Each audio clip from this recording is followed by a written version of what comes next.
সুপ্রভাত। Family care ছাদ বাগানে সমস্ত ভাই ও বোনদের সুস্বাগতম। আজকে ফ্যামিলি কেয়ার ছাদ বাগানে যে বিষয়টা আলোচনা করব সেটি হলো সারা বছরের রেগুলার সবজির জন্য একটি স্মার্ট চাষ, ছাদ বাগানে পেঁপে চাষ। ছাদ বাগানে যদি আমরা পেঁপে চাষ করি তাহলে আমাদের সংসারে ফ্যামিলিতে যে সবজি লাগে, যে পেঁপে লাগে, সেই পেঁপে আমরা রেগুলার সবজির জন্যে বা পাকা অবস্থায় ছাদ বাগান থেকে পেঁপে ব্যবহার করতে পারি। এখন প্রসঙ্গ হলো এই পেঁপে চাষ ছাদ বাগানে করার জন্যে আমাদের কি করণীয়। আমরা যে দুটি পেঁপে গাছ দেখছি, সেই পেঁপে গাছের যে বেড আছে, সেই বেডটি এবং সেই বেডে আরও যে গাছ দেওয়া আছে সেই গাছ এবং পেঁপে গাছের খাবার, পেঁপে গাছের জল সরবরাহ, সমস্ত কিছু নিয়ে আজকের পর্যালোচনা থাকবে। আমি যেটা করেছি সেটা হলো ছাদের ঠিক 8 থেকে 10 ইঞ্চি উপরে একটি লম্বা বেড তৈরি করেছি, যে বেডটি লম্বায় 10 ফুট, চওড়ায় 3 ফুট। এই 10 ফুট বা 3 বাই 3 ফুট যে চওড়া বেডটি তৈরি করেছে, সেই বেডের মধ্যে 3টে পেঁপে গাছ দিয়েছিলাম, দু মাথায় 2টি আর মাঝে একটি। দু মাথায় 2টি পেঁপে গাছ স্ত্রী পেঁপে গাছ হয়েছে, যা থেকে প্রচুর ফলন আসছে, কিন্তু মাঝে যে গাছটি ছিল সেই গাছটি পুরুষ পেঁপে গাছ হয়ে গেছে, কিন্তু এটা রেখে দিয়েছি, এও খাবার খাচ্ছে।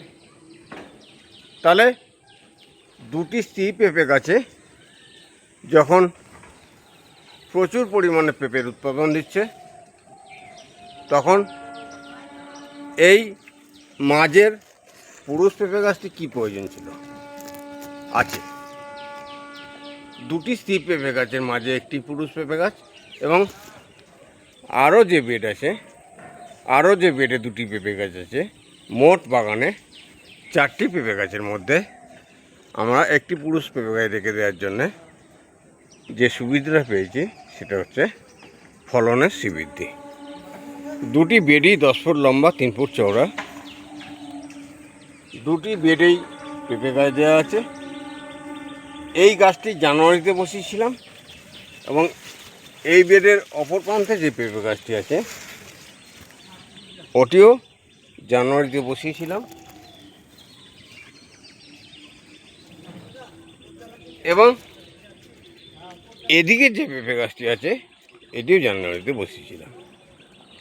3টে জানুয়ারি পেঁপে গাছে প্রথম পেঁপে হচ্ছে এবং এক একটি পেঁপে গাছে 10 থেকে 12টি করে পেঁপে হচ্ছে। আর এটি আগস্টে বসিয়েছিলাম, দুবার পেঁপে হয়ে গেছে। জানুয়ারি থেকে একটা পেঁপে হয়ে গেছে, যার পাকা পর্যন্ত আমরা ব্যবহার করেছি। আবার নেক্সট এপ্রিল মে মাস থেকে যে পেঁপে শুরু হয়েছে সেটি এখনও আমরা কাঁচা ব্যবহার করছি এবং প্রতিটি ফুল পেঁপে পরিণত হচ্ছে। এবার আমি আসি যে ছাদে যে 10 ফুট বাই 3 ফুট যে বেড তৈরি করলাম, সেই বেডে আমরা আরও চাষ করছি, কিন্তু এই 10 ফুট বাই 3 ফুট বেডের যে খাবার, সেই খাবার কিন্তু শুধু পেঁপে গাছই খায়। এই 10 ফুট বাই 3 ফুট বেডে 8 ইঞ্চি গভীরতার যে মাটি দেওয়া আছে, তাতে শিকড় থেরাপি শুধুমাত্র পেঁপে গাছের শিকড় এ মাথা থেকে ও মাথা পর্যন্ত পৌঁছাচ্ছে। কিন্তু এই 10 ফুট জায়গায় 10 ফুট মাটিতে আর কি কোনো গাছ দেওয়া যায় না? না, দেওয়া যায় না, কিন্তু দেওয়া যায়। এই 10 ফুট যে বেডটা আছে, এই বেডে আমরা 3টে ওল গাছ বসিয়েছি। 3টে ওল গাছের জন্য আলাদা গ্রো ব্যাগ আছে। এই আলাদা গ্রো ব্যাগে আলাদা মাটি আছে, আলাদা খাবার আছে, তারা স্বাচ্ছন্দ্যে বেড়ে উঠছে। এবং এই 10 ফুট বেডের চতুর্দিকে প্রায় 20টি পলি গ্রো ব্যাগ বসানো আছে, যাতে দেওয়া আছে বরবটি, যাতে দেওয়া আছে ঝিঙে, এবং যাতে দেওয়া আছে অপরাজিতা ফুলের গাছ। অপরাজিতা ফুলের গাছে যেমনি অপরাজিতা ফুল ফুটছে, তেমনি বরবটি গাছে বরবটি হচ্ছে, ঝিঙে গাছে ঝিঙে হচ্ছে। কিন্তু উদ্দেশ্য যেটা পেঁপে গাছের ফলন আনা, সেটি কিন্তু অব্যাহত আছে। এখন আমি আসবো এই পেঁপে গাছে আমরা খাবার কি দেব। যে খাবার খেয়ে এই যে পেঁপে গাছে এতগুলো পেঁপে রেডি হয়ে আছে এবং ডগে প্রতিটি গাঁটে ফুল আসছে, যেগুলো পেঁপে পরিণত হচ্ছে। এখন এই পেঁপে গাছ সম্বন্ধে, খাবার সম্বন্ধে কিছু আলোচনা। প্রথমে যখন বসানো হবে, যে বেডটি তৈরি হবে, সেই বেডের নিচে পর্যাপ্ত পরিমাণে কিচেন কম্পোস্ট এবং ভার্মি কম্পোস্টের মিশ্রণ দেওয়া হয়েছে। এবং যখন প্রথম ফুল আসে, তখন কিছু ডিএপি, কিছু পটাশ এই বেডের মধ্যে ছড়িয়ে দেওয়া হয়েছিল, যেখান থেকে আমরা এই গাছটি জানুয়ারি মাসে বসানো হয়েছে। এপ্রিল থেকে ফুল এসছে। আজকে জুন মাসের লাস্ট উইকে পেঁপে ইউজ করার মতো হয়ে গেছে। কিন্তু এই পেঁপেগুলো পাকায় ব্যবহার করার জন্য রেখে দেওয়া হয়েছে, একটা ইউজ করা হয়নি। এই গাছটা থেকে রেগুলার সপ্তাহে 2 থেকে 3টি পেঁপে আমরা যেখানে যেটা বড় হয়, ঘন হয়ে যায়, সেগুলো থেকে তুলে নিই এবং ব্যবহার করা হয়। তাহলে সার সম্বন্ধে আলোচনা হলো, গাছের বেড সম্বন্ধে আলোচনা হলো, এবং সেই বেডের যে জায়গাটা সেটা কিভাবে ব্যবহার হবে সেটা সম্বন্ধেও আলোচনা হলো, যেখান থেকে আমরা পর্যাপ্ত পেঁপেও পেতে পারি, যেখান থেকে আমরা আরও সবজি